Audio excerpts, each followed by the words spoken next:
A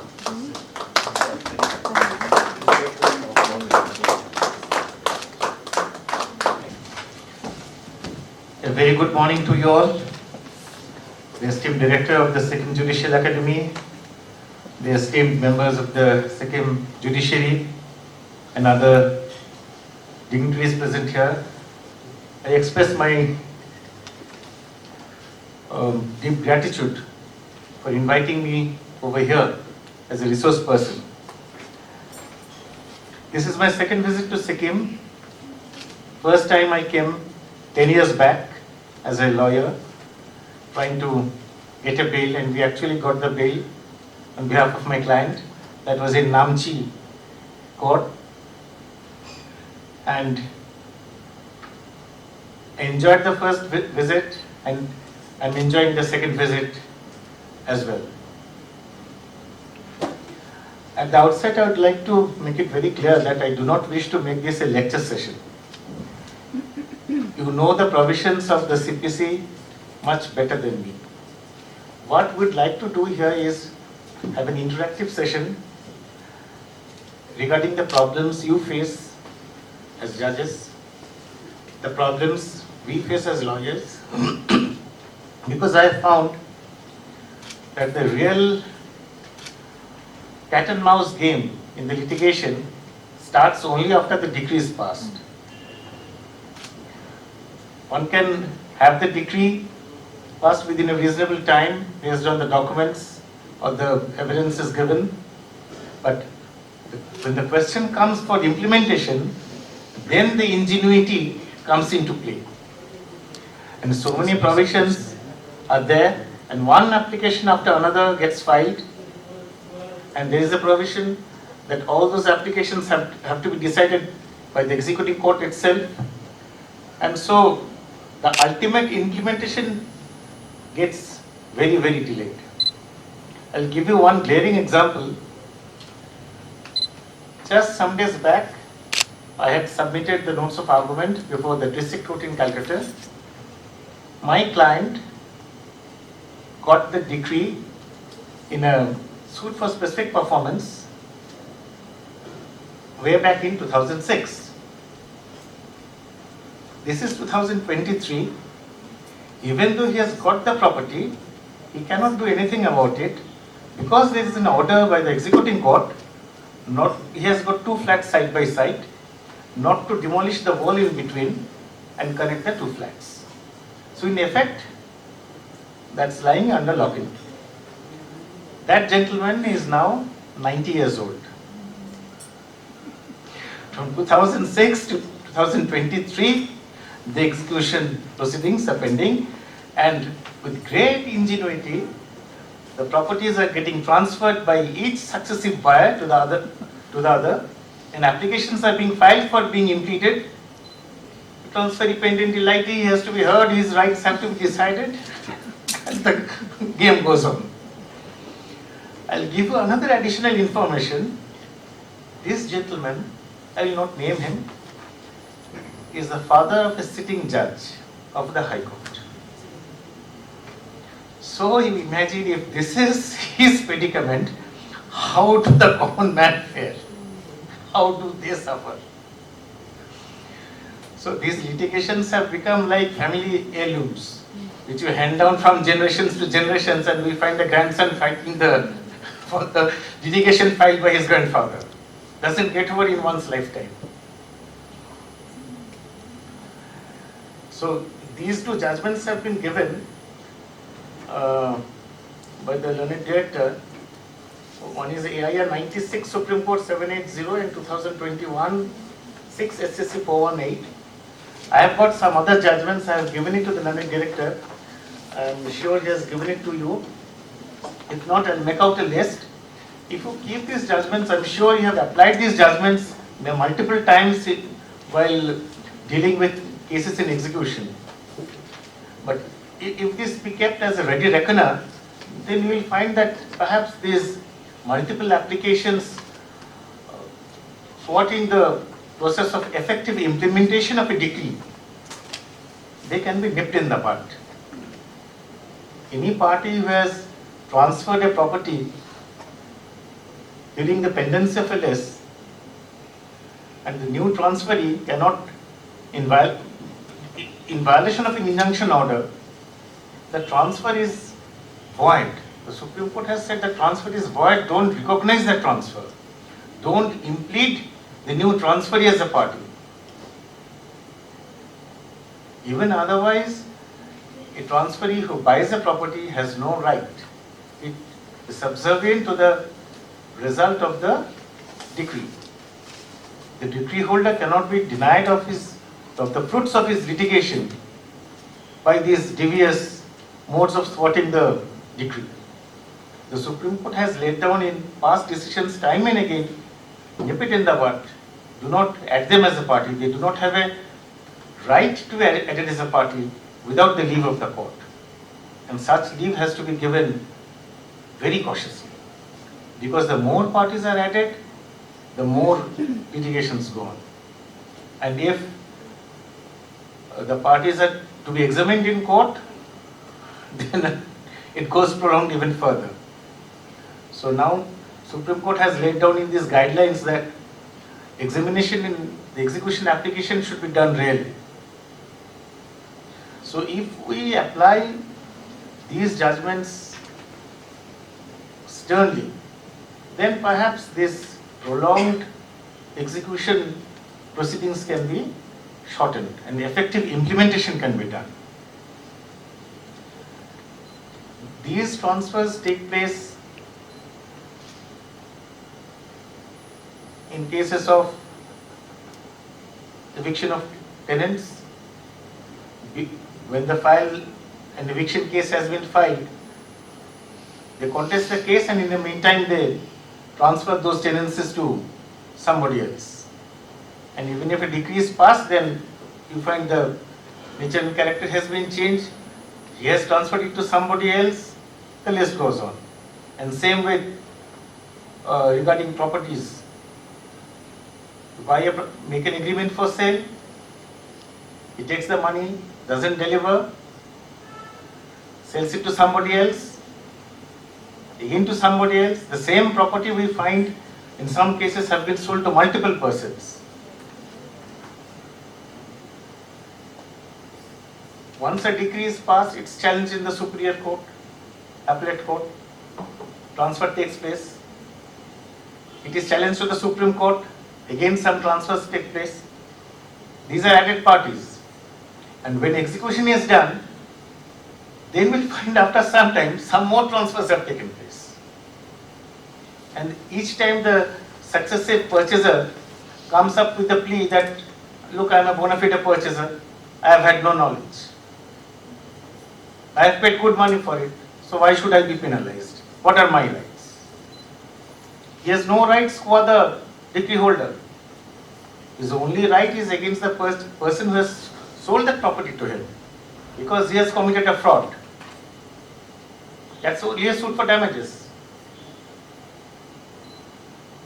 But the plea that is taken in the execution proceedings is that, look, I have paid good money for it, I have a purchaser bona fide without notice, and I should not be deprived of my property. So all these applications, if they can be nipped in the bud, then these proceedings can be shortened to a great extent. So I would now like to hear about your experiences, the difficulties you face in implementing these decrees in execution proceedings. How you deal with it, what are your experiences?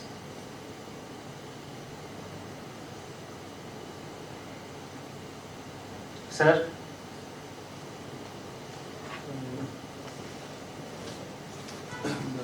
During execution proceeding, if the judgment debtor is blind and it is represented by his legal hand, and if the court issues attachment order for certain property, and the property is already mortgaged with some other bank or some other bank, and what would be the other costs?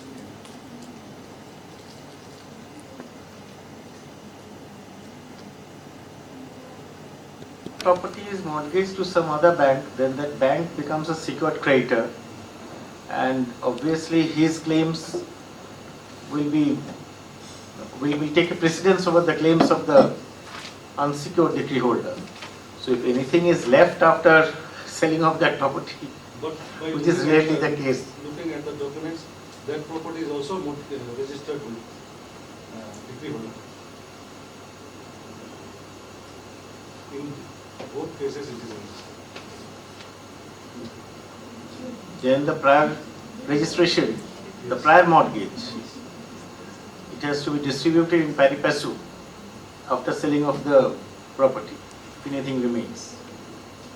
What I have found is once you mortgage a property to the bank, the debts accumulate with interest so much that that property, if it is sold, doesn't fetch the Yes. debt to the bank. That is yes. And in most cases, the banks are not very much interested in securing the market price. When they find that the returns are not coming, they make the account NPA, and then they proceed to DRT or any other forum and sell it off. That is mostly a distress sale, and in auction purchase, if the players are big, then usually a cartel is formed, or the purchase or the debtor buys it to somebody else at a low price. So it's very difficult in that situation. See, decree is there on paper, but that doesn't guarantee that it will be realized in full in execution. Many a times we are left holding a paper decree, and sometimes the judgment debtor, he files for insolvency and declares himself bankrupt, and nothing can be done.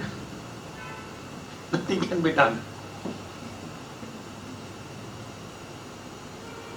So these are some of the harsh realities. In spite of proceeding for so many years and getting a decree, the fruits thereof cannot be obtained. So what do we do with these bankrupt judgment debtors? Not bankrupt in the sense That they have declared legally, they have declared to be insolvent, but they have no money. no, they have not legally declared themselves to be insolvent, but they have no money at all.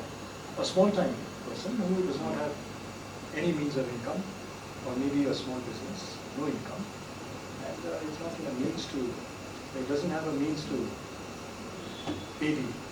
On a practical level, nothing. So You how can do we- send him to civil prison, but that doesn't get you back the money. The plaintiff files the suit for money to realize the money. His object is to get the money he lent or invested in his business or whatever advances he gave, to realize it back with interest. That's the business proposition he had. His object is not to make that fellow spend time in jail. So practically nothing. So how do we close these matters? See, now the Supreme Court has said that even at the stage of the suit, you can pass a direction of freezing the bank account of the person or ask him to provide security. So if he is running a shop, you can ask him to provide some security, have the shop room mortgaged to this person or to some bank. Provide some sort of security that in the event the decree is passed, it can be realized. So, if it is ex parte, then so? If the defendant doesn't appear, then the ex parte decree is passed, and in an ex parte order of attachment can be made.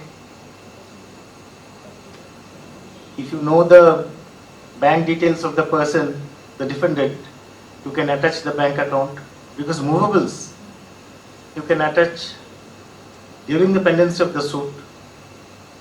Under Order 21 Rule 54, you can also attach the immovable property, or you can pass an order of injunction directing the defendant not to dispose of his property. In execution, you can do that also. You cannot attach the property per se, because it is outside, it may be outside the jurisdiction.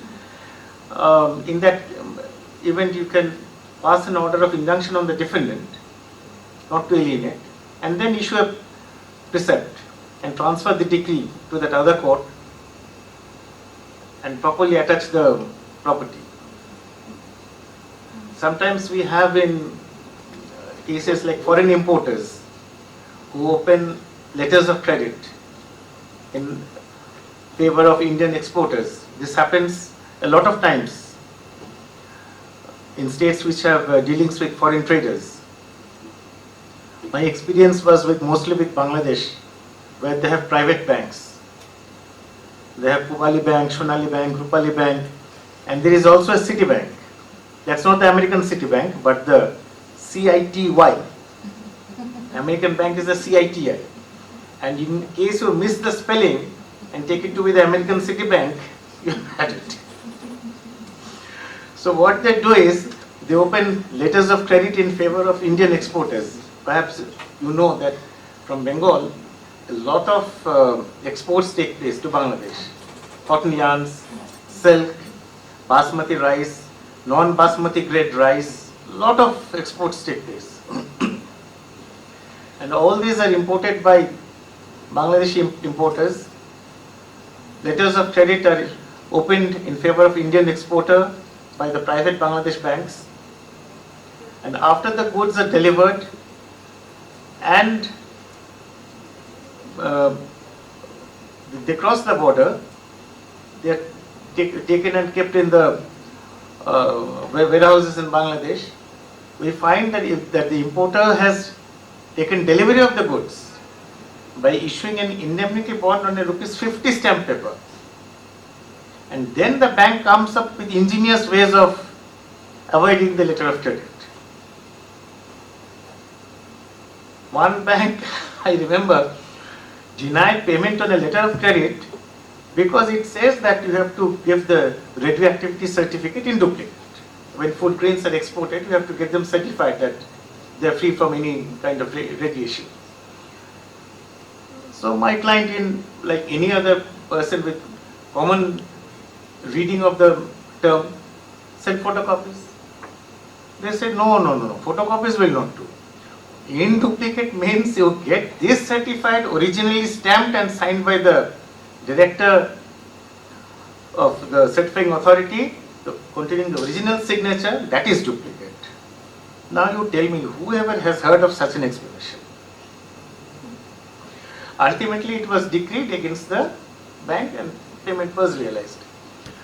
But what we do there is, the moment we file a suit against the issuing bank and the Bangladeshi importer, we apply for an injunction order in the suit before the decree is passed, the day the plaint is filed, praying for an order of freezing the bank accounts to the extent the decree is claimed. But even then, because they are movables, orders are passed freezing those bank accounts in an interlocutory application during the pendency of the suit to secure the claim of the plaintiff. And this is now what the Supreme Court has said, that even in money claims, now you can secure that amount.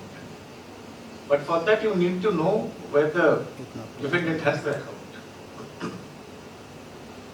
So that is something that the plaintiff has to provide, and it's more often than not difficult. If that is done, then inappropriate cases, even outside the jurisdiction, if the banks are there, you can freeze the account to that extent. Even outside jurisdiction? Yes. There is a judgment, I was telling the learned director, that is reported in 2016 Calcutta 293. It's a division bench judgment. It was delivered by my Lord Justice Indira Banerjee and Justice Shahidullah Munshi.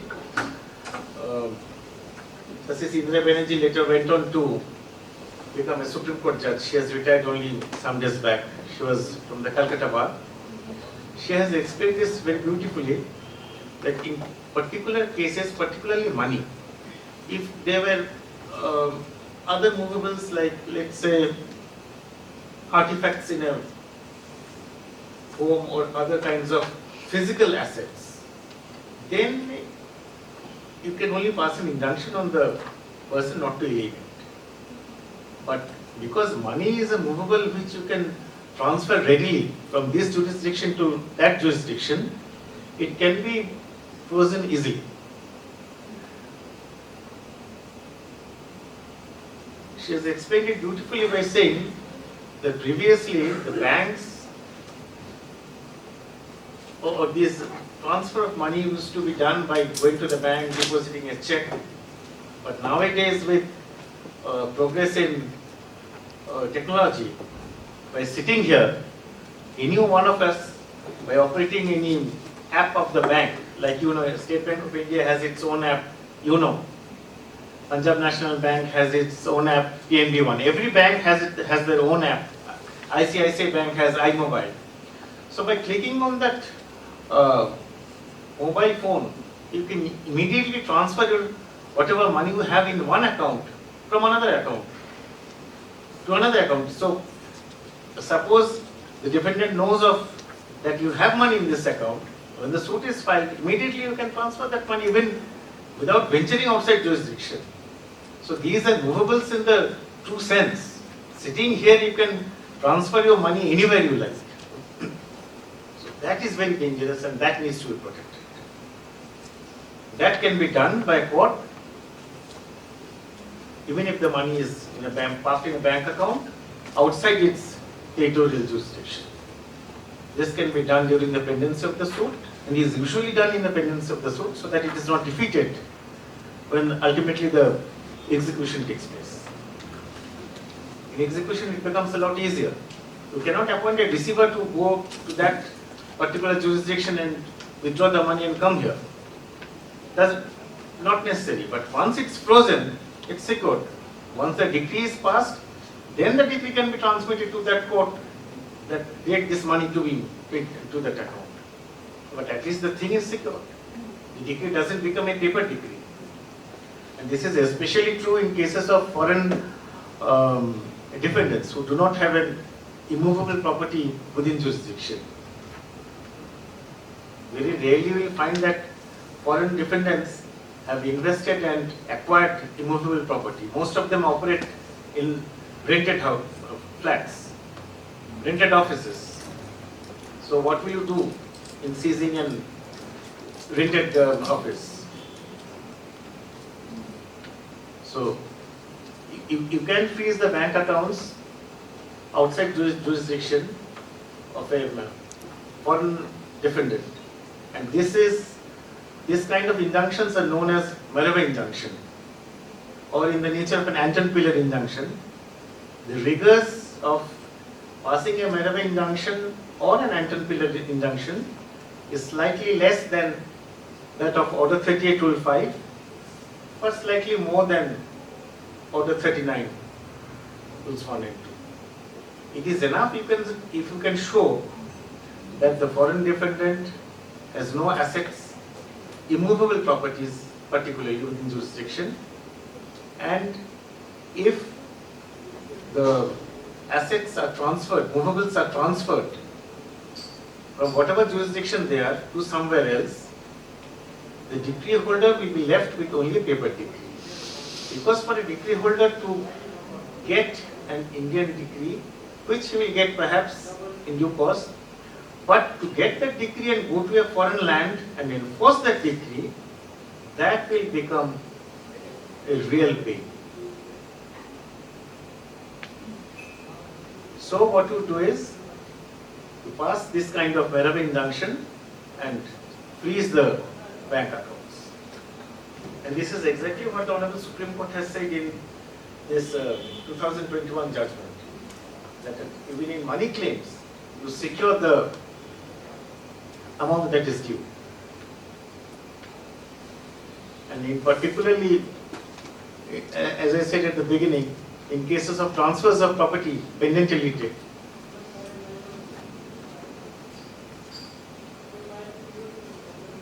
the decree should be given effect to. And all these successive transfers pendent illiquid, such applications should not be entertained at all. If those are nipped in the bud, then this lengthy process of execution will be shortened. Because you see, mostly in these transfers pending cases, that is where the litigation lingers on most. In money decree, they are more or less easier to execute. If the defendant has money or assets, you attach them, you sell them, threaten him to send him to prison, he ultimately pays up or enters into a settlement outside court. Something is recovered.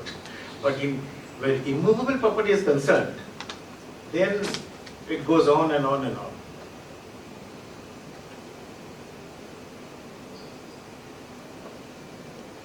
But in all cases, perhaps money cannot be secured. For example, somebody files a suit for defamation, paying for damages. How can you secure that?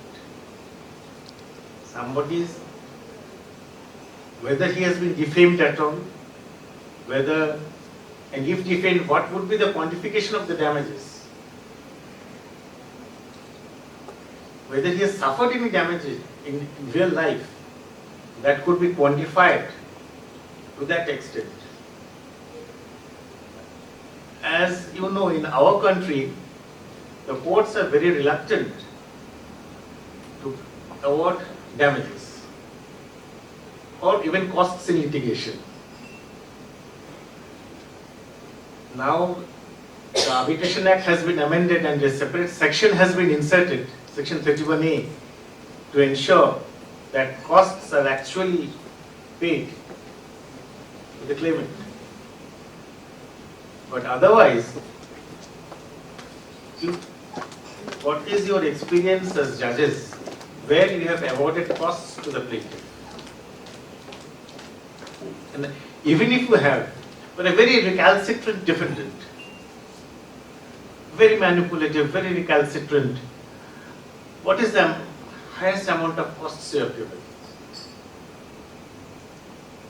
And even if you have given, in Calcutta, judges get mad, they impose costs of 5,000 gems. That one gem is 17 rupees, so 5,000 means 85,000 rupees, 1 lakh, 2 lakh, 4 lakhs. How do you realize that cost? Contempt will not lie for that because it's a money claim. So for realizing that cost, another execution proceeding has to be filed. So in district courts, perhaps costs would be assessed at how much? 500 rupees, 5,000 rupees at the most, not more than that. In high courts, we have seen one matter, I was arguing, the judge didn't agree. Even I didn't want to appear because it was not legally tenable, but the client insisted, so I was trying to wrangle out whatever little benefit I could purchase some time so that he could pay off his debt to the bank. That was the whole game plan. The judge dismissed it with 50,000 cost. But how will it was against the bank, against banks now, the debts recovery tribunal is there and everything has to be fought there. You cannot challenge it in the high courts. So how will the bank realize that 50,000 cost? Or had it been a normal plaintiff, how will it realize? Again, another execution application. So with the best of intentions, some areas cannot. In any, suppose works contract. Nowadays, works contract with the government, the railways, or even among private parties, they have an arbitration clause inserted. But assume there is no arbitration clause and the contract has been terminated prematurely and the contractor whose contract has been prematurely terminated, he files a suit for damages claiming loss of profit for the balance portion of the unexecuted work, overhead expenses, unpaid bills, etc., etc. So, if you want to secure this amount, how will you secure? Maybe for the balance portion of the unpaid work, that is a quantified amount, that can be secured. overhead expenses due to the delays on the part of the engaging company, idle labor, all these things he has to prove. Whether the delay was on his part, for which the contract was terminated, or was it on the part of the party who has engaged him, the employer, or it was due to some fault of both sides, or maybe no fault of either side. Suppose there was heavy monsoon, no work could be done. It is fault of neither party. So all these things have to be proved, and only upon proof the employer can be directed to pay this amount. Regarding his claim for, let's say, loss of profit, he has pegged it at 15%, 10%. How much should it be? Should it be 15%? Do contractors usually make a profit of 15%? Or do they make a profit of 10%? What is the trade usage? All these things have to be proved. So can you secure the entire amount that is claimed? So these are, if we are to implement these guidelines issued in this Rahul Shah versus Jinendra Gandhi, so these factors would have to be kept in mind. How much to secure and in which cases to secure. Because in not all money claims, a blanket order can be passed that you first to secure this money, then only the suit will proceed. Only when there is a clear-cut case, or maybe somebody has filed a case for illegal termination of contract and has claimed liquidated damages mentioned in the contract, then perhaps the amount can be directed to be secured. But again, a question might arise that even though it was specified to be a particular sum, liquidated damages, that is a mere nomenclature. That is not what is regarded as a genuine pre-estimate of damages by both the parties. That was in the way of a penalty, the damages imposed in terror. And the other party, having a lesser bargaining power, would not do anything about it, because had he haggled or negotiated further for a change in that clause, he would have lost the contract. This happens mostly in standard form contracts. And again, when the bargaining power, the employer is much more, and maybe a small time contractor, first time he is venturing out, he has no option. He has to sign on the dotted line to get that particular tender. So then the courts would have to see whether this amount that is specified in the contract signed by both the parties, was it actually a genuine pre-estimation of damages? Or was it a penalty imposed in terrorem, a gun put to the head of the contractor that you have to do it. If you fail, you pay this amount. And the contractor had no option, because it is the first time venturing out into business. However, he has to earn his livelihood, he had to enter into this contract. He had to agree. He thought that he will pass through, but for some reason he could not deliver. Maybe due to the fault of the employer, maybe due to the fault of nobody. And the contract was terminated. And then the employer says that you pay me this amount, because he could not fulfill the terms of the contract. So, if we have to implement this order, courts will have to be rather circumspect that whether in this case this entire amount can be secured or not. But in most cases, perhaps at the initial stage, if some inquiry is done and some input is given by the plaintiff, then the movables, the bank accounts to some extent can be secured, depending on the nature of the case. In immovable property, I don't know. Eviction of tenant, What do you do? How do you secure? Recovery of immovable property in a agreement for sale, transfers patentility. You do not add them as parties, but to get the thing delivered.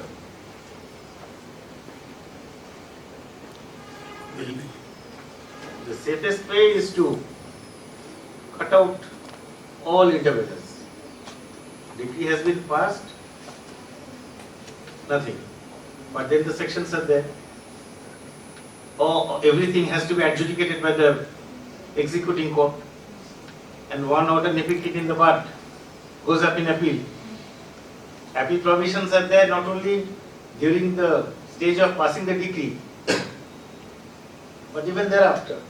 So you nip it in the bud. The intervener goes up in appeal. I am a purchaser bona fide without notice. And this shuttling goes on. But at least if they are nipped in the bud, cut out at the very beginning, at least one stage will be cut short. And now you are empowered with the judgment of the Supreme Court. So if you need, that would not be readily entertained. So in every judgment you pass, you refer to these guidelines, and the other judgments I have also found that I'm sure you all know them by heart, you have all applied multiple times. So I'll just share them with you as a ready reckoner, and then these delays in execution can be cut short to a great extent. Madam, what have been your experiences? So fortunately, I just have 2 execution petitions lying pending in my court as of now. So I'm trying hard. So probably I'm hopeful I'll be able to execute Those are money one increase is or? one is with regard to a maintenance, execution of a maintenance, which I'm hopeful I'll finish it by this month, August. And one is in civil litigation itself, so that also I'm hopeful I'll do it. So maybe 2. So I'm family court judge also. I'm facing problem regarding execution of maintenance. If I pass order of 3,000 or 5,000 of maintenance, then very difficult to execute that amount from the husband, because the husband does not possess any property or anything. What is the source of sustenance? Are the salaried employees or the business? What do they do? Daily wage, sometimes we used to drive vehicle, and in the meantime he left that also. Yes. In this type of scenario, it's really difficult to realize. And if I impose regarding that civil imprisonment, then also wife she is claiming maintenance, and if she has to pay that amount for imprisonment. See, on a practical level, let's say driver, you send him to civil prison for 3 months. Doesn't serve any practical, useful purpose for realizing that money. Had he been out of prison, he could have been gainfully employed by somebody, and at least some amount he could have paid as maintenance. So, in these cases, you really have to exercise what we call judicial discretion and deal with matters. Because following the law by its letter doesn't always get the results that you desire. as far as execution is concerned, If the husband is working somewhere, gets a fixed salary with a salary certificate, Then we get private employer, big employer or government, then that salary can be attached. But otherwise, in this case of poor people in and out of jobs, it's very difficult. So you? So we are still undergoing training. We are training them. both of us. Both of you. Ma'am? Me, I don't answer. As of now, I do not have any disputed cases.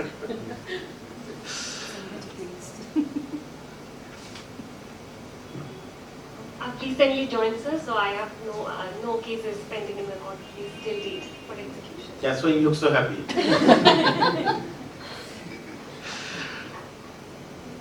I have one particular case in which what happened was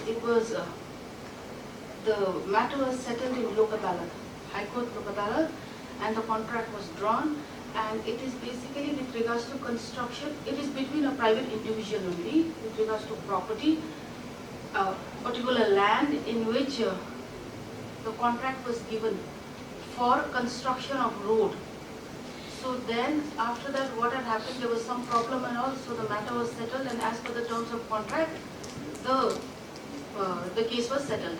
Now during the execution proceeding, they said that okay, they came before executing court and they said that an engineer be appointed, nominated to find out, to ascertain the amount of work which was supposed to be done and the valuation of the total work. So then, as per their consent only, they had given me the name of particular engineer, so as per their consent, I said, okay fine, this person will go and value the work and bring it. So then it was done, and the report was also submitted. So then the party did not say anything at that point, but later on the decree holder said that decree holder is also an engineer, government servant. So decree holder, he said that this is not done correctly. The valuation is not done correctly. It was done as per, they were quoting rate of 2012 rate. So this is not done correctly. I was not present, and when this was done, though I was there when the valuation was done, but when the report was prepared, it was not prepared in my presence, so the report is not correct. So they again asked for appointment of another engineer. So now the case is pending there. But then, so what has happened is that the signature of all the parties are there. So now the judgment debtor is saying that everybody was present, it was done there only, the valuation was done, but the report which was prepared, the person who came and the person who prepared the report, he was not, when he prepared the report, that time the judgment debtor was not done. This is what the decree holder's claim is, that the decree holder was not there. So I called the person who had prepared the report also. So he has given it in writing that yes, I have prepared the report as per the 2012 report only, but the report itself is also very vague, so I cannot, even I can't understand what he has written and how the valuation has been done. So now, basically we are in a state of fix now what to do. So, because the valuation, even I can't understand what has been done.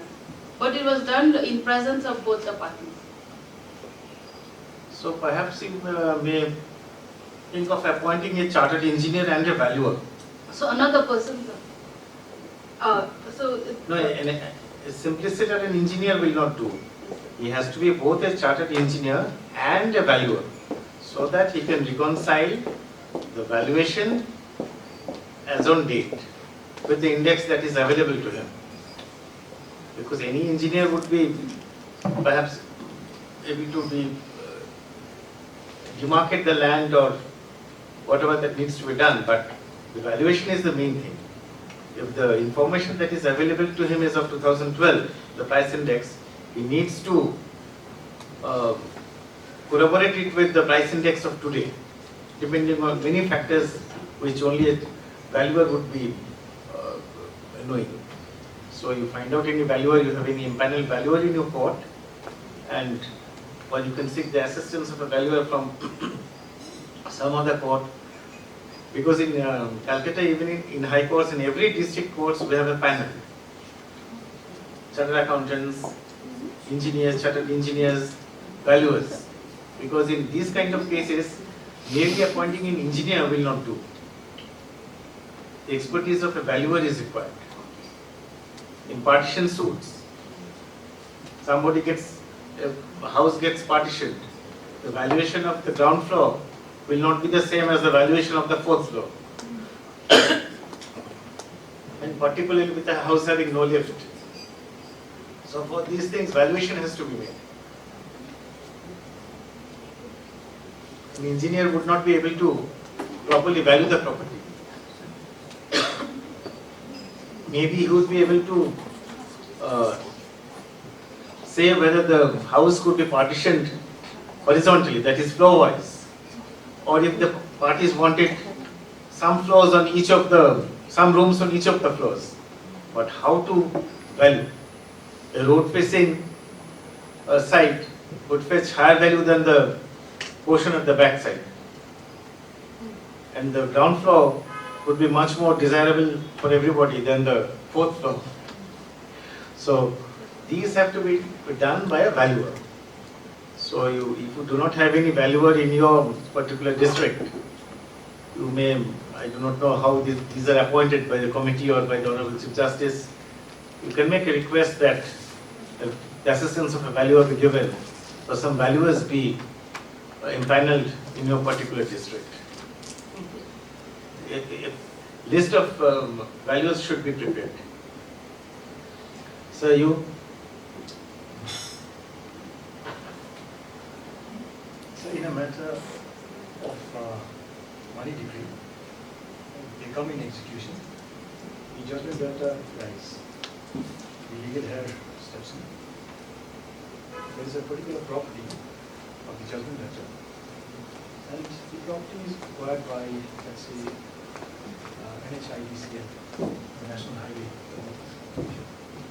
And there is an amount parked with the district collector, which is sufficient to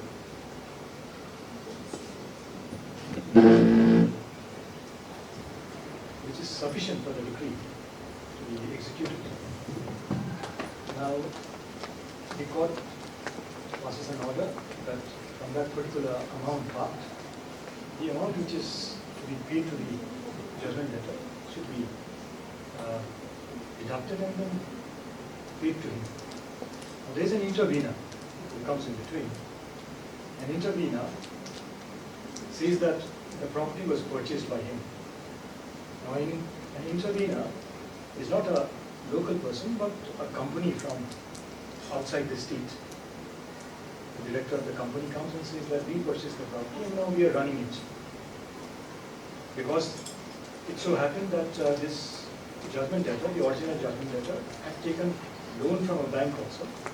And under the Surface Act, the property was attached and then sold off by the bank.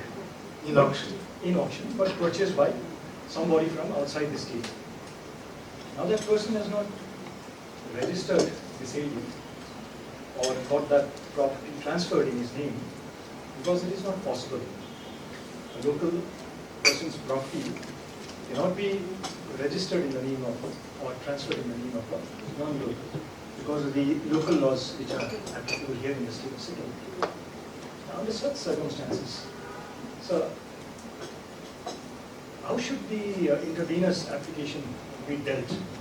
What right does he have in that property? And how can the execution be completed?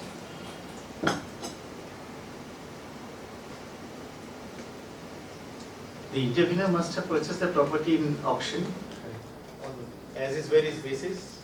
Can you hear me? Yes. Yes. So,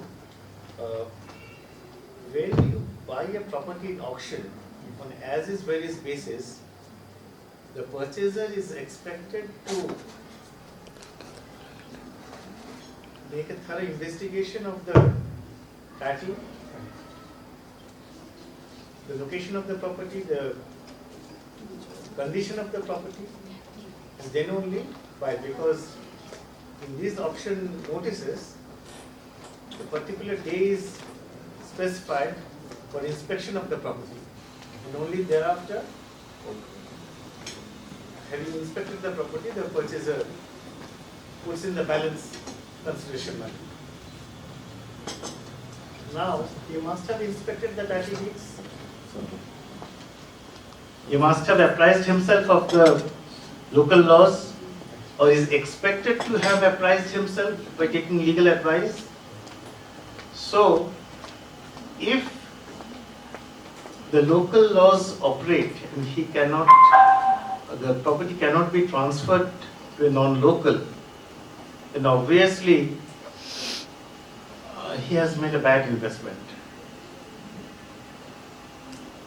He should have apprised himself of the laws before purchasing the property.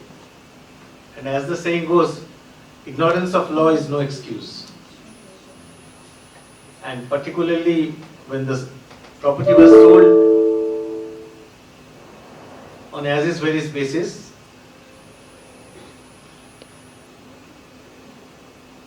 so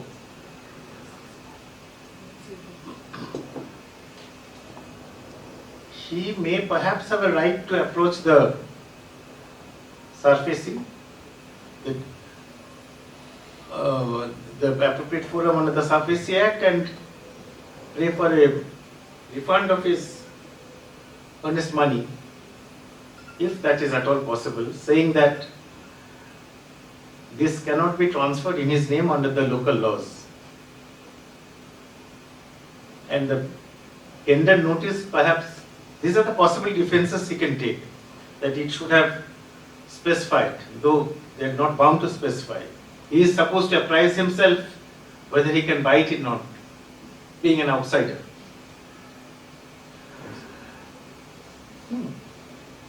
That this cannot be implemented and the consideration has failed.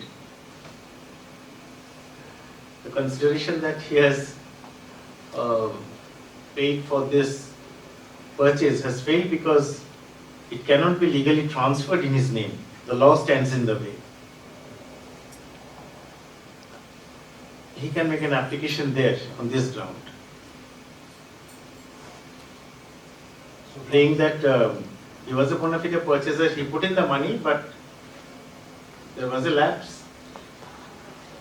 And perhaps the tender notice should have specified that these lands can only be bought by the locals.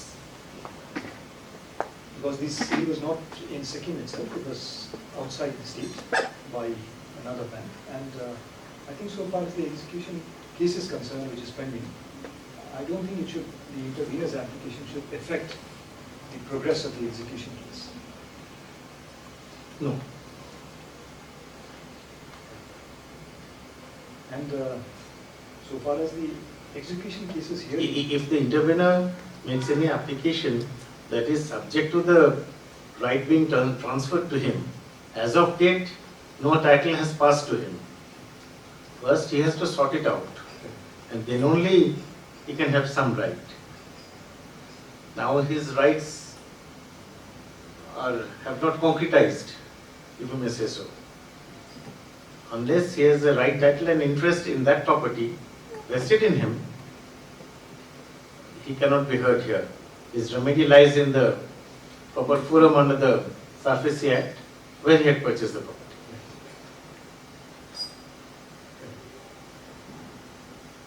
Perhaps he can file a writ application. Perhaps he can file an application over there. That his lawyers will advise him. I've told him that the amount parked, if you challenge it, or if you want to test it in the writ court, more than 90% of that parked amount will be wasted in testing the validity of perhaps his purchase. This is one matter. And the other cases. There is an old adage, aviator emptor, purchaser beware. So when you purchase, you make all possible searches.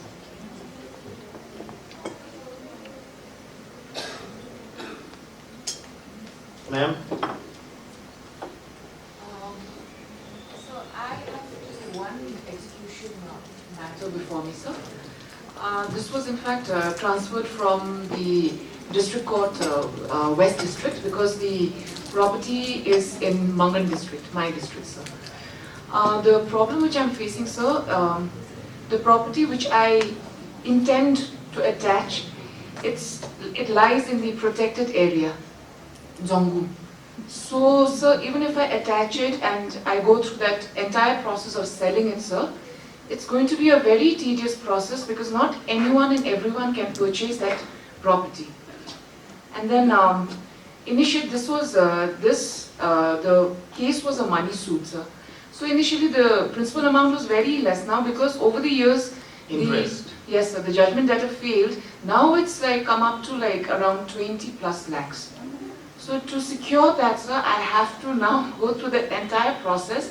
I tried to not negotiate, but I tried to give the judgment debtor some time. I asked her to like avail of whatever she could and just get done with the case. However, the judgment debtor seems to be quite mischievous. So now I have to adopt as a resort to the legal method, sir. So let's see, sir. I'm hoping to at least get some amount. Has the judgment debtor filed any affidavit of assets? No, sir. That is required to be done under Form 16, perhaps. So you can get the judgment debtor to file an affidavit of assets in Form 16, disclosing what other assets she has in the banks, in the form of gold, any other thing. So perhaps once that information is available, then this land can be kept aside and some money can be recovered from there as well. So the problem is, sir, they hardly come to the court. And before the learned District Judge West also, it was passed ex parte, the decree. So now in my court... if they don't appear in court, issue a warrant of arrest. So some days they come, then few days they don't come, sir. So it's just been like, I'm just trying, because they are village simpletons, so I'm trying to be as cooperative and I'm trying to help them out as much as possible, sir. But then I think they're taking undue advantage of the court now.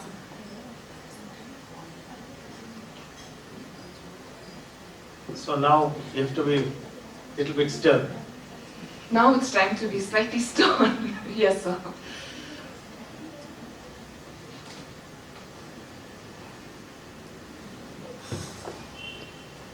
So these are the practical problems, no matter which forum it is, whether the district courts or the high courts, situation is almost same everywhere. And in spite of having a degree of multiple lakhs or running in crores, the plea is I don't have any money. I remember when we joined as juniors, we were taught by our peers how to examine the judgment debtor in court. The first question is asked, do you have any money? The expected answer is no, sir, I am poor man, can't pay the decree. Then, where did you have the schooling? Do you have a wife? Do you have any children? Where do they study? And then, if they are studying there, how do you pay their fees? How did you come to court? And when they come to the witness box, they usually blurt out the truth. If you came in a cab, if you don't have any money, how did you pay the fare? Because if they lie, I came in a bus. What is the number of the bus? What is the route? What is the watch you are wearing? If you don't have any money, how can you afford that? So we were taught as very raw juniors how to, fish out information by examining the judgment debtor, whether he has any money or not. Because the common refrain is, I don't have any money, I can't pay.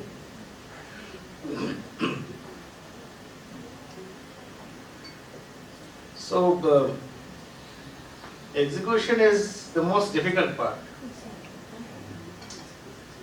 And with judgment debtors, real headache. In execution proceedings, you'll find that the lawyer for the decree holder appears on almost all the dates, and the lawyer for the judgment debtor makes guest appearances. comes and just replace what I saying I am going to settle this that. Even in mediation, now we have compulsory pre-litigation mediation. There also, I am going to pay this, that, my case is up before the NCLT, National Company Law Tribunal, insolvency, IRP has been appointed. So it will come up on 3 months later, and they try to take as long a date as possible, so they can fend off paying money. So pre-litigation mediation, maybe it works to some extent, but not to the extent it was hoped that it will work. But we are always hopeful that if in pre-litigation mediation things work out, it will lessen the burden to a great extent.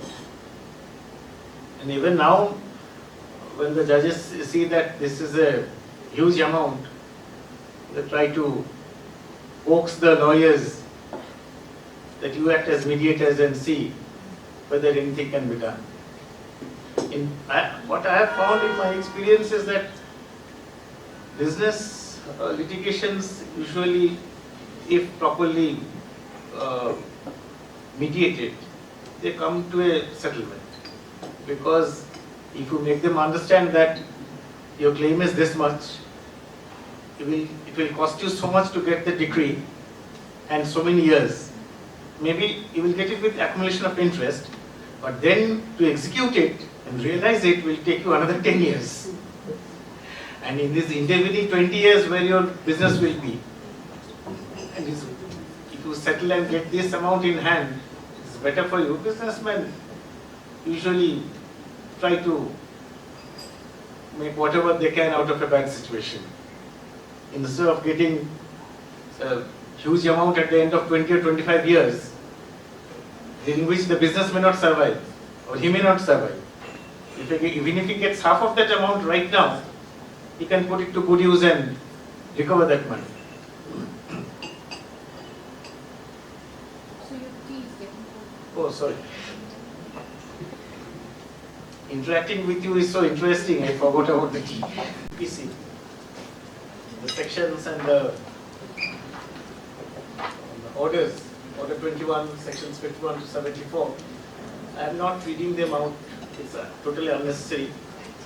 So, and he has given some the copies of these two judgments.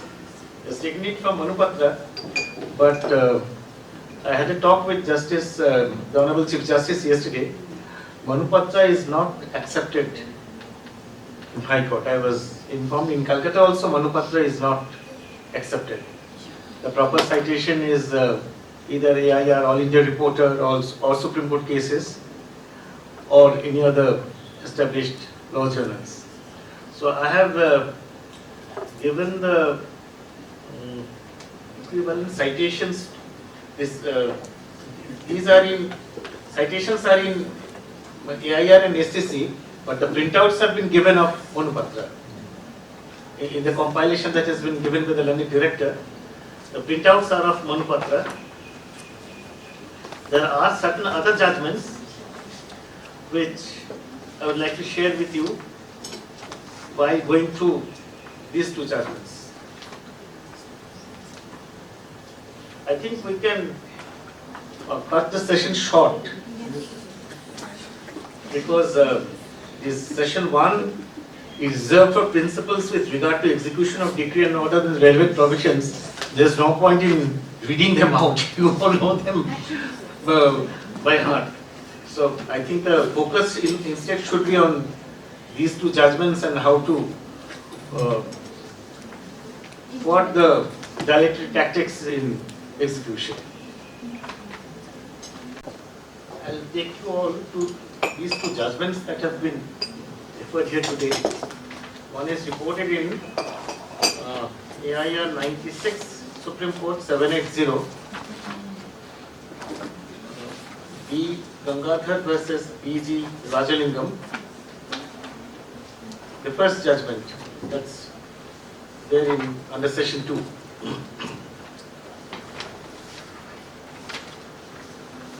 The equivalent citation is 1995, volume 5, Supreme Court cases, 238.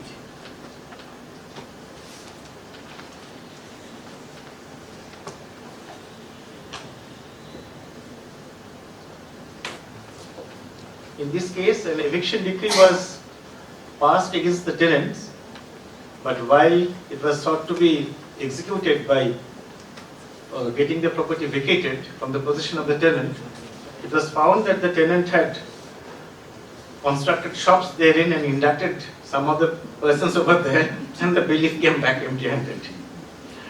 And the defense that was taken was very interesting, that two principal contentions raised all through are that in the absence of mandatory injunction granted in the decree, the executing court is devoid of power and jurisdiction to direct demolition of the shops constructed by the petitioner. That's the tenant. The second contention is that the tenants in possession, being not your nominee parties to the decree, are not bound by the decree of the trial court, and therefore the direction to dispose them is illegal. The courts below have rightly rejected both the contentions. So, in effect, the tenant was contending that, very well, you have passed an eviction decree against me, but you cannot touch those whom I have inducted. I have taken the premium from them,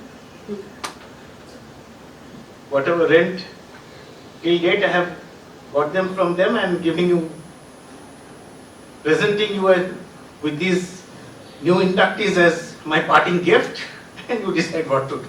File another suit. That was the contention basically. The court has said nothing to it.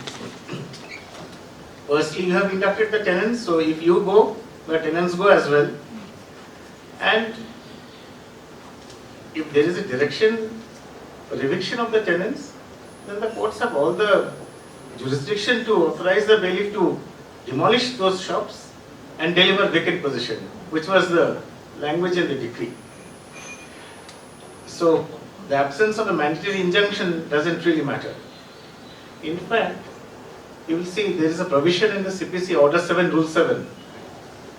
You must have come across this provision multiple times, that even when a particular relief has not been prayed for, the court may grant that particular relief under the omnibus clause of the last prayer that is usually made in the plaint or in any application, such further and other reliefs as this learned court may deem fit and proper, provided that the basis for that particular relief is there in the pleadings.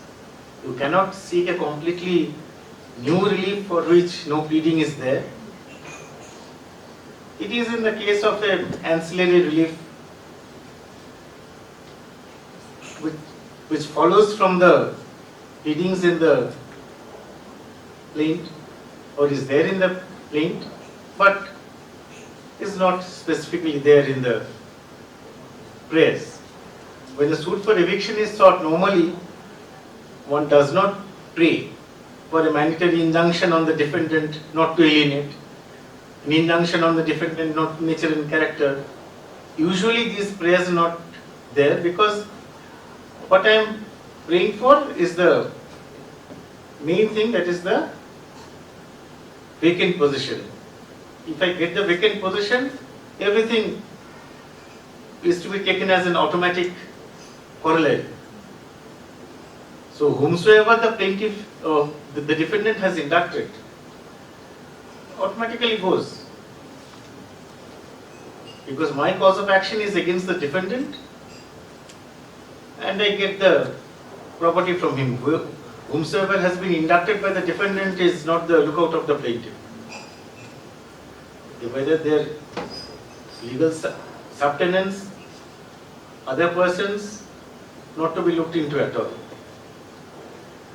So if in any such case, while passing a decree based on the pleadings in the plaint, the courts can always put in additional relief, which maybe has been missed out in the prayers, but the substance of which is in the plaint itself, in the pleadings.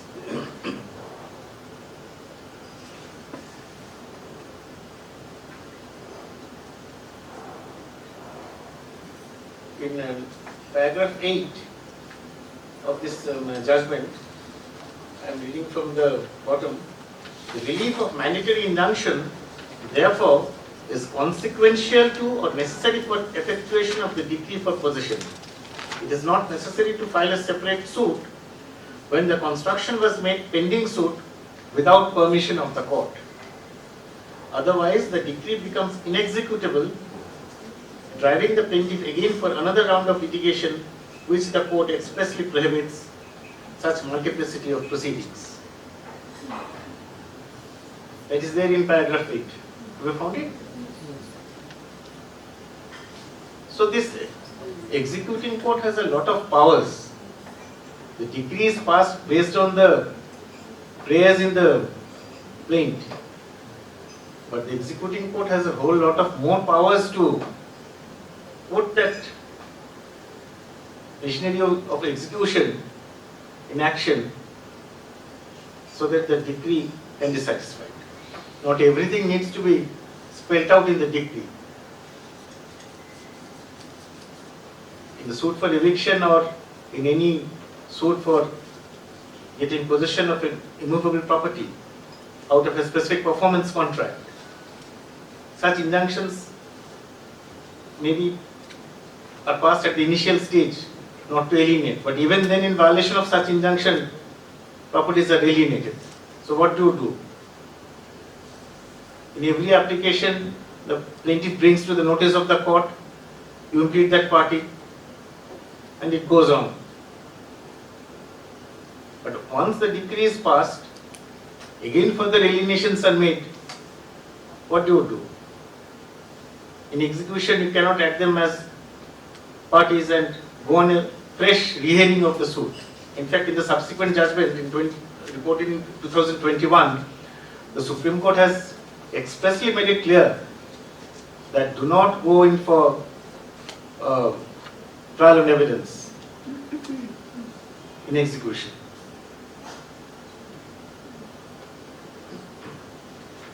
So let us take that judgment where the guidelines have been laid down.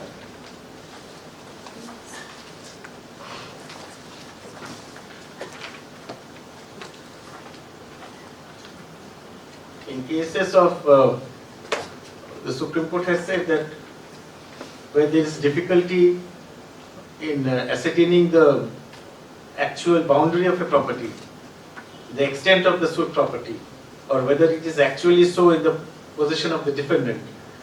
During the pendency of the suit, the courts can issue commissions. I am sure you must all issue commissions to first verify the extent of the suit property. Otherwise, the decree is passed and it is found that the plaintiff maybe is not entitled to the portion that has been claimed, or some portion of it that has been claimed.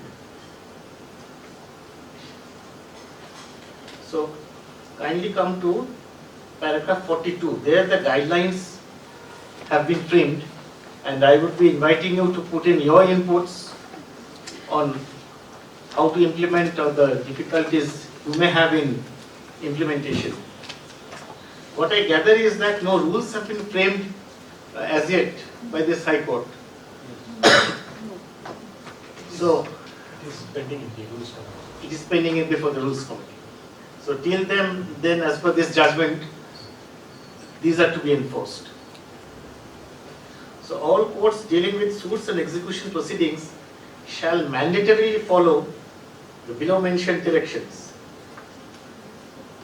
1. In suits relating to delivery of possession, the court must examine the parties to the suit under Order 10 in relation to third party interest, and further exercise the power under Order 11 Rule 14, asking parties to disclose and produce documents upon oath which are in the possession of the parties, including declaration, pertaining to third-party interest in such properties.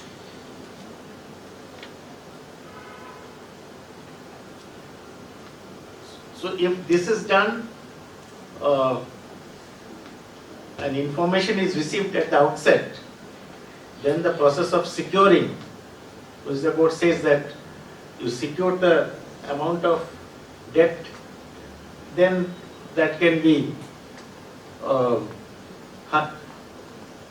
speeded up to a great extent.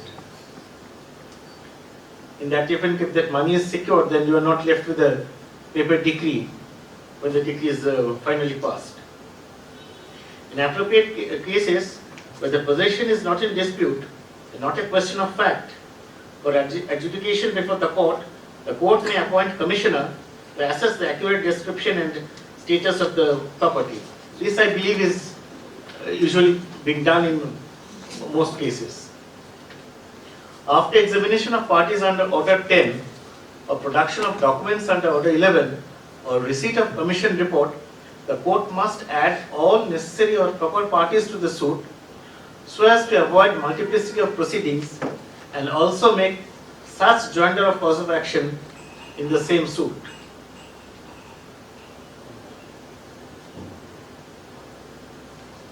Under Order 40 Rule 1 CPC, a court receiver can be appointed to monitor the status of the property in question as custodial agents for proper adjudication in the matter.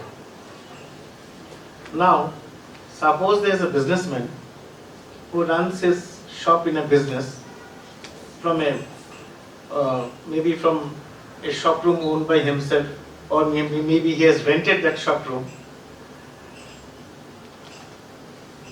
and he owes money to his suppliers.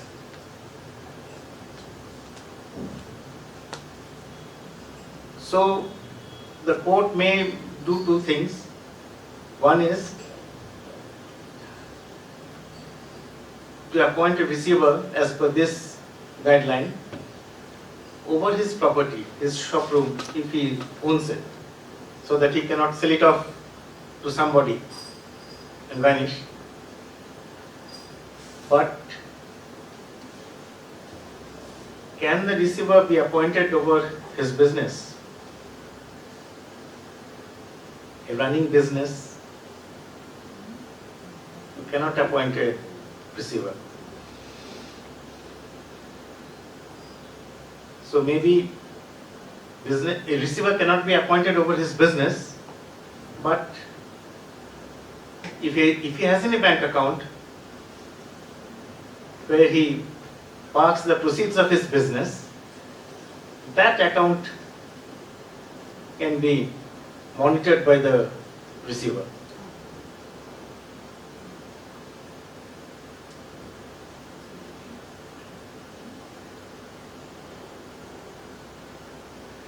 The court must, before passing the decree pertaining to delivery of possession of a property, ensure that the decree is unambiguous so as to not only contain clear description of the property, but also having regard to the status of the property.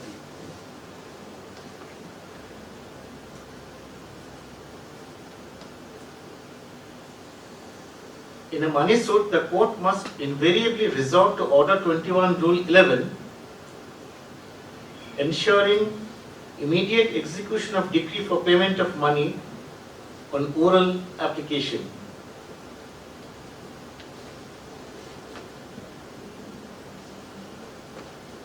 But Order 21 Rule 11 is by written application by way of a tabular statement. Am I correct? In Order 21 Rule 10 is by oral application.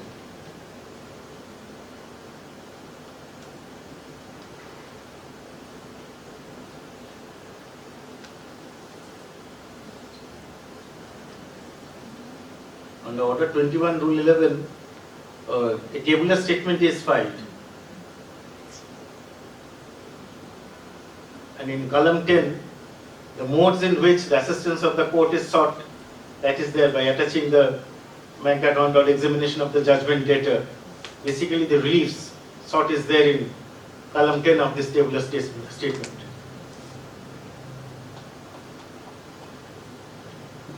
In a suit for payment of money, before settlement of issues, the defendant may be required to disclose his assets on oath to the extent that he is being made liable in a suit. The court may further, at any stage, in appropriate cases during the pendency of suit, using powers under section 151 CPC, demand security to ensure satisfaction of any decree. Now, this procedure that the defendant may be required to disclose his assets on oath, this is usually done in execution. When that assistance of the court is sought by filing the tabular statement, in prayer 10, the first prayer being injunction, usually restraining the defendant from alienating his assets. The second prayer is the examination of the judgment debtor on oath, disclosing his assets. These are the usual sequence of prayers. Now the Supreme Court says that in the suit itself, before you settle the issues, pass a direction on the defendant disclosing his assets on oath. So what was being done in the execution proceedings is being preponed at the stage of the suit, and that also at the very initial stage. Settlement of issues takes place only after the filing of pleadings. So after the filing of the written statement and before the settlement of issues, after the filing of written statement, the very next step is the settlement of issues. But before that, the Supreme Court says, pass an order directing the defendant to disclose his assets. So this will, to a great extent, dissuade the defendant from taking dilatory tactics or removing his assets during the long pendency of the suit. And the plaintiff will also have time to verify this, because after the execution is passed, it is found that most of the assets are gone, transferred in the names of relatives, parked in accounts which are not disclosed, and the two accounts that are disclosed have 1,000 rupees in the account. So if this is done at the very beginning, then it will be a bit difficult for the defendant to wriggle out of the decree that may be passed against him.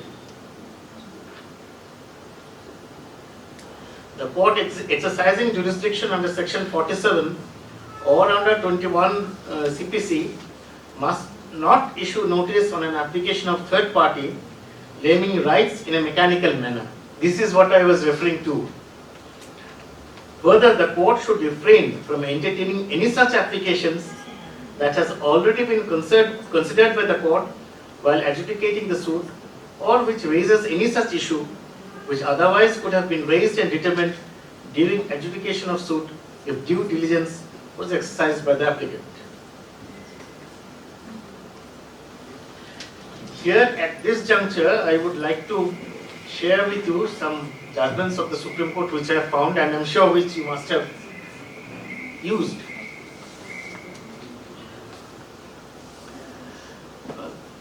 There is one judgment reported in, I will tell you the principle first, that the rights of a transferee pendente are subject to the results of the litigation, and the transferees cannot deprive the decree holder of the fruits of his action.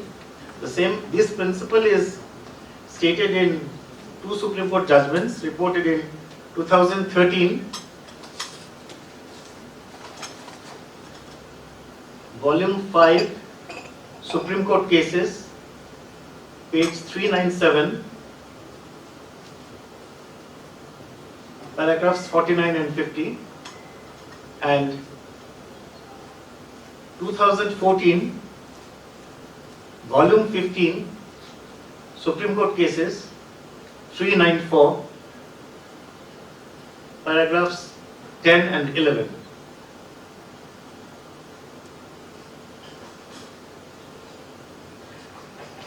And after this judgment was passed, another judgment was passed by the Honorable Supreme Court, reported in 2022, Volume 12, Supreme Court Cases, page 321, at paragraphs 127 to 129, that the question of notice to a transferee as a matter of right does not arise, especially those who have got properties which were sold in the teeth of an injunction order. There are so many judgments that have been passed in the past on this issue, and if these are applied, we'll find that all these applications can be rejected at a threshold. There is another judgment reported in 2012, Volume 8, Supreme Court Cases, 384, paragraph 42, that conveyance in violation of an order of injunction is void. 2012, Volume 8, SCC 384, paragraph 42. Conveyance in violation of an order of injunction is void, and the purchasers have no right, title, or interest in the property. This is a categorical declaration by the Supreme Court. So, if you follow this judgment, then all those intervener applications can be dismissed on day one itself.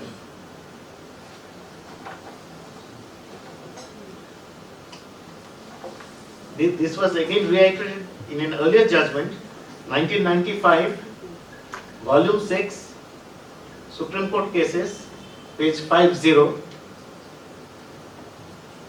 where the Supreme Court has laid down that a transfer in violation of a restraint order is to be treated by courts as no transfer at all, and the transferee need not be impeded at all. So whatever the defense stated by the transferee, that he is a bona fide purchaser for valuable consideration and without notice, these are the 2 points taken that he did not know. His right lies against the person who has sold him that property, because he knew that there was an order of injunction. He has no right to be impeded here. Whatever recourse he has to take is against his vendor, not here.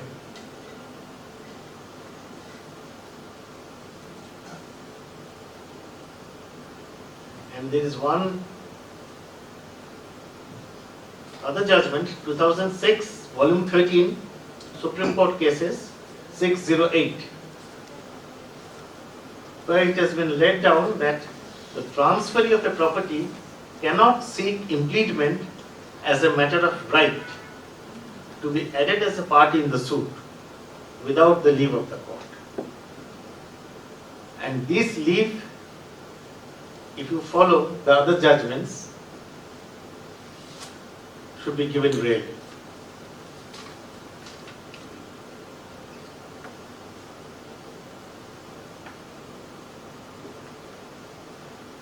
This has been reiterated in 42.8 here, that the court exercising jurisdiction under section 47 or under order 21 CPC must not issue notice on an application of third party claiming rights in a mechanical manner. And if you follow those 2022 judgment, that the question of notice will not arise if it was sold in violation of an order of injunction. So you see, the time and again Supreme Court has directed and dissuaded the courts from adding parties, because the more you issue notices, the more you add parties, the more the litigation gets prolonged. Whatever rights he has is against his vendor. The decree should be implemented as fully and as fast as possible.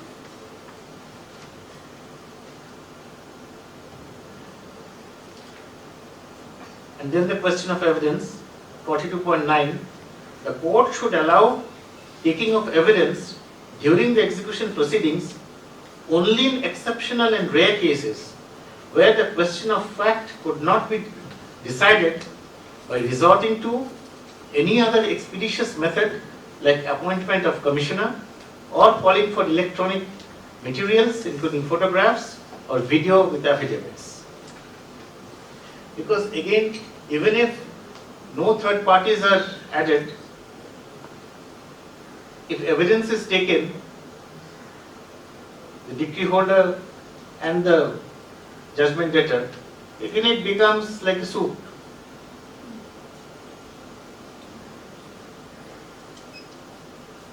Stage 1 of suit is passing of the decree, and stage 2 takes place after passing of the decree.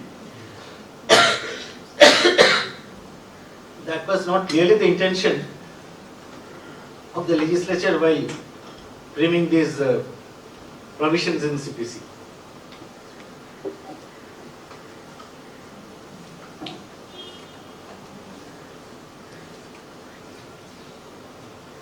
So, this taking of evidence in execution proceedings should be done away with except in rare cases where the picture is not clear. Something needs to be clarified. Unless there is something that needs to be clarified, evidence should not be taken.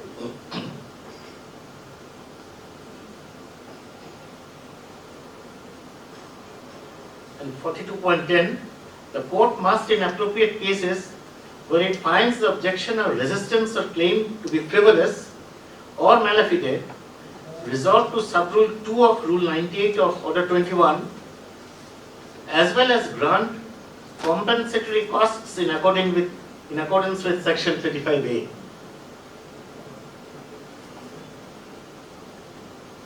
But costs have hardly been awarded by any courts.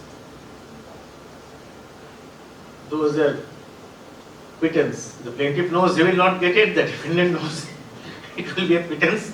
He will deposit in court 500 rupees, and for not appearing 4 times in a row, ex parte order is passed, application for recalling of the ex parte order is made, 4 hearings take place, that order is recalled with severe reprimand to the judgment debtor and payment of costs assessed at princely sum of 500 rupees, and then again the same thing goes on. 42.11, under section 60 CPC, the term in the name of the judgment debtor or by another person in trust for him or on his behalf should be read liberally to incorporate any other person from whom he may have the ability to derive, share, profit or property.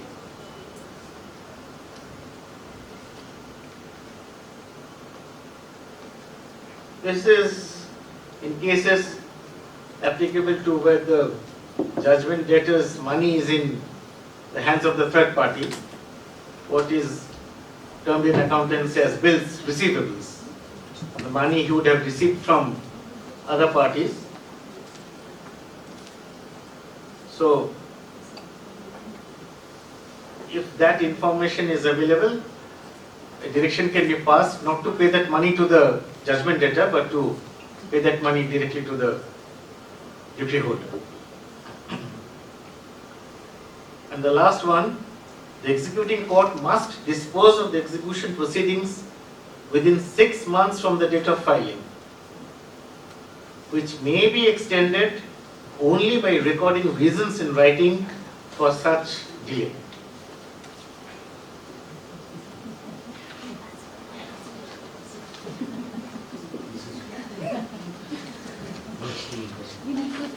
I make no comments on this. This is solely for you.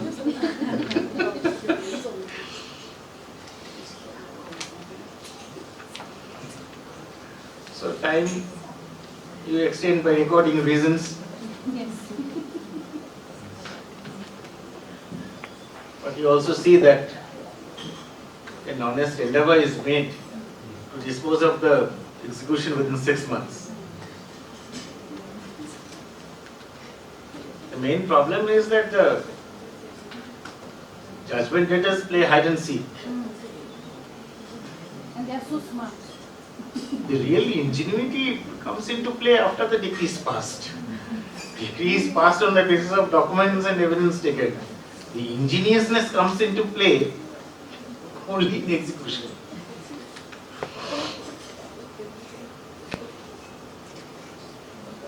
So, to give as less a latitude to the ways and means of thwarting the decree, to take up matters even if the judgment debtor is not present, pass ex parte orders, give very short time, because the mandate of the Honorable Supreme Court must be respected and implemented. So instead of, usually I find in the district courts in Calcutta, the next date is given after 15 days, 20 days, sometimes 1 month. So that cannot be done. Perhaps weekly dates has to be given to comply with this. Even if you find that giving short dates, weekly dates, it's not possible to dispose of the execution application, then at least there is a bona fide and genuine reason to extend it. That even by giving a week's time for every hearing, it could not be done. But if you give dates after 1 month, then in 6 months you get only 6 dates. The judgment debtor appears only twice, then what do you do? You have to take into account that the judgment debtor will not appear. And for that you have to pass appropriate orders so that his appearance is ensured. There are ways and means of ensuring the appearance.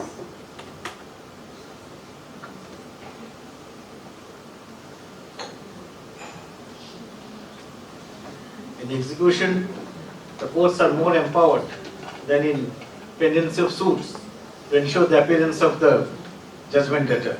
If the defendant doesn't appear, the court can pass an ex parte decree or give 2-3 dates. But here, if he doesn't appear, then you can pass more stringent orders.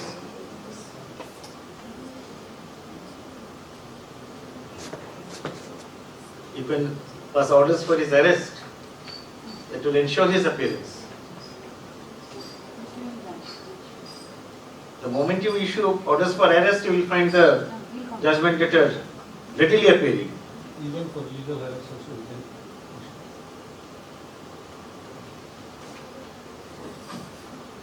The legal heir is bound to pay the money out of the money he has received from the estate. If he has not received any money, that's different. Or he was not aware, or he stays abroad, then it's a difficult process altogether. But whatever money from the estate of the deceased has come into his hands, against whom the decree was passed, is bound to satisfy the decree from that amount. Lastly, the executing court may, on satisfaction of the fact that it is not possible to execute the decree without police assistance, direct the police station concerned to provide police assistance to such officials who are working towards execution of the decree. Further, in case an offence against the public servant while discharging his duties is brought to the knowledge of the court, the same must be dealt with stringently in accordance with law. So you see, this provision applies in many ways. Firstly, if the judgment debtor doesn't apply, you issue warrant of arrest, the police will ensure his appearance in court in his arrest, and at the time of proper execution of the final order, for example, the vacating of any property, if there is any resistance by the judgment debtor, suppose he is a tenant or he is a third party in possession, then if the decree holder goes in person, there will be a scuffle and violation of law and order will take place. So police assistance is always given to the decree holder so as to get the premises vacated, whether it is by tenant or by any other third party.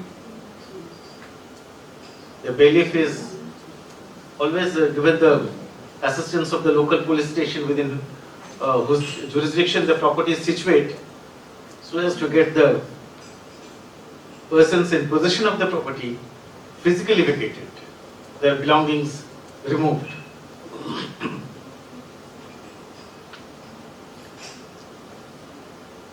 And then 42.14, the judicial academies must prepare manuals and ensure continuous training through appropriate mediums to the court personnel, staff executing the warrants, carrying out attachment and sale and any other official duties for executing orders issued by the executing courts. This, I believe, will be taken care of by the director. And then there's a direction by the high courts for framing rules which will be in accordance with the provisions of CPC. Our high court, being a chartered high court, it was established by the Charter of the Queen in 1875. So they have their original set rules, and now additional rules will have to be prepared, incorporating the guidelines given by the Supreme Court. And as you said that in this High Court the rules are pending before the Rules Committee. So till then the rules are actually being framed and published. The Supreme Court has directed that until such time the rules are brought into existence, the above directions shall remain enforceable.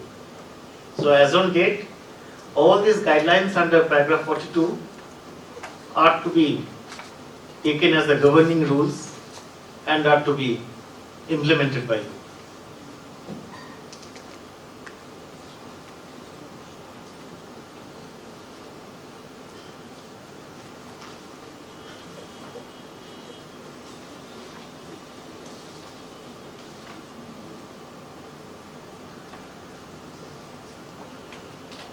So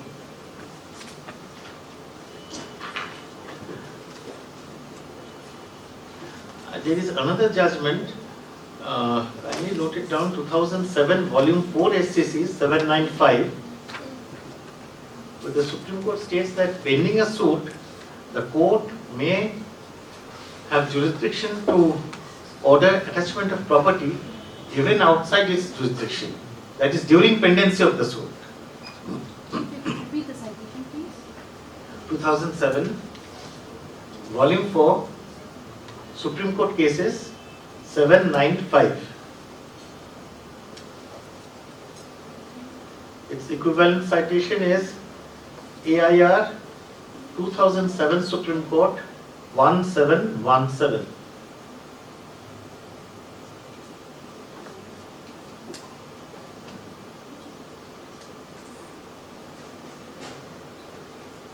And here it says that pending a suit, the court may have jurisdiction to order attachment of property even outside its jurisdiction. In execution, it injuncts the judgment debtor from disposing of or alienating the property which is outside the jurisdiction. The property itself is not touched, it's not attached because it's outside the territorial limits, but the judgment debtor is injuncted. And thereafter the court issues a precept to the other court within whose jurisdiction the property is situated, and then the property is attached in accordance with section 136 of CPC by following the procedural length of therein. But that is done by the other court. But till that time, the property is protected by injuncting the judgment debtor from alienating. So there is a personal injunction on the judgment debtor, and after that there is an attachment of the property. But in passing that injunction of the judgment debtor, effectively that property is being prevented from being alienated. So taking into account all these judgments, I think the prolonged time that is being taken for execution proceedings, they can be cut short to a great extent.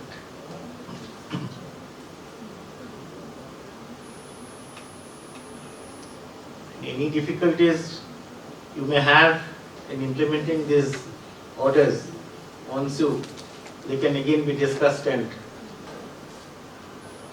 some solutions can be found for that. So again, your inputs.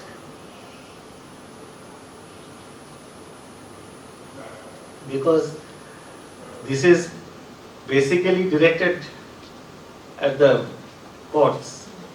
So we will be the persons to implement these guidelines.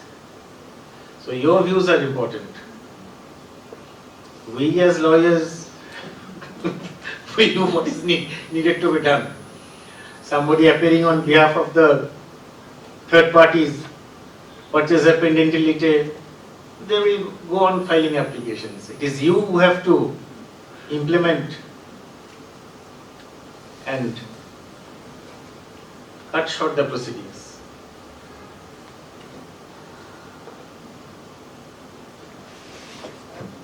So sir, madam, any feedback? Anywhere you might feel any difficulty?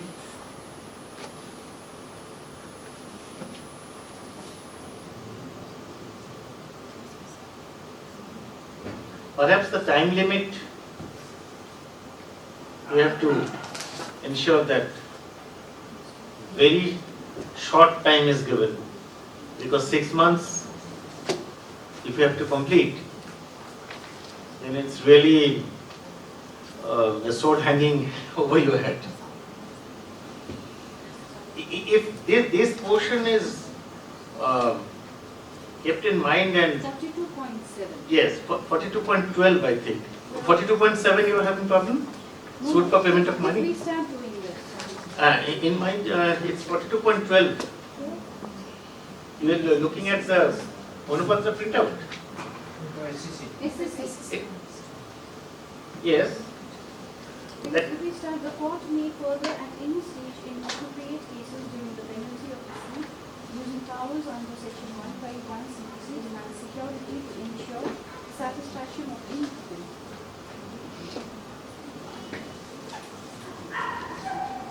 This portion. No, if we start doing that, that is what I was thinking. Huh. But any dates you gave, any adjournments you gave, the hearings have to take place very short intervals. And if the judgment debtor doesn't appear, there is no option but to issue warrant of arrest at an early stage to ensure his compliance.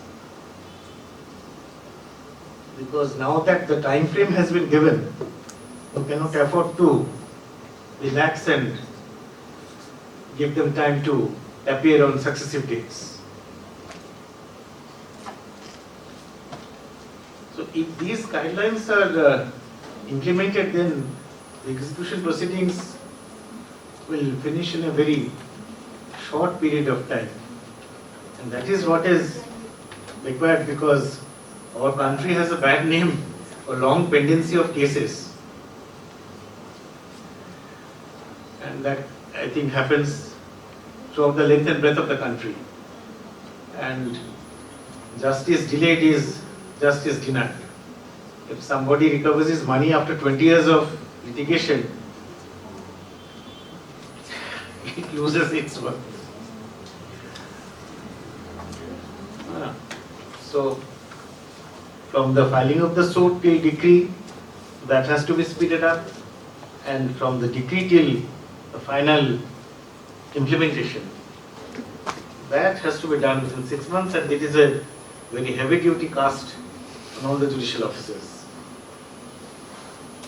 So we have to chalk out a calendar accordingly and give precedence to these execution cases.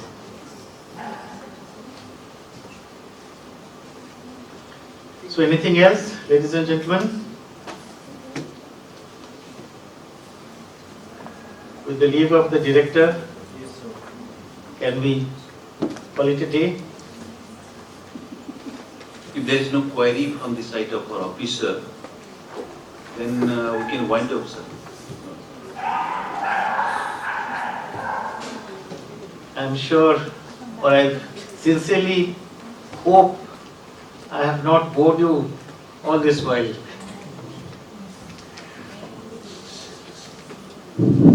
I would like to request Learned Director Sir to come up on the stage and propose a vote of thanks. Thank you, sir.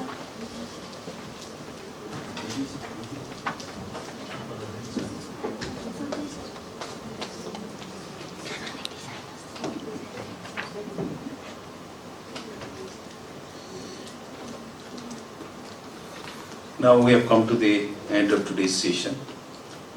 In this regard, I, on behalf of Sikkim Judicial Academy and on behalf of all officers present physically as well as through virtual mode, would like to offer sincere gratitude to our learned resource person, who has shared his experience of 30 years, share his knowledge, eminent views, and provide us unending motivation and crucial development for the excellence of judicial administration. And I believe that through a program of this nature, we can have a professional development to enable us to make our system more effective here and excellence.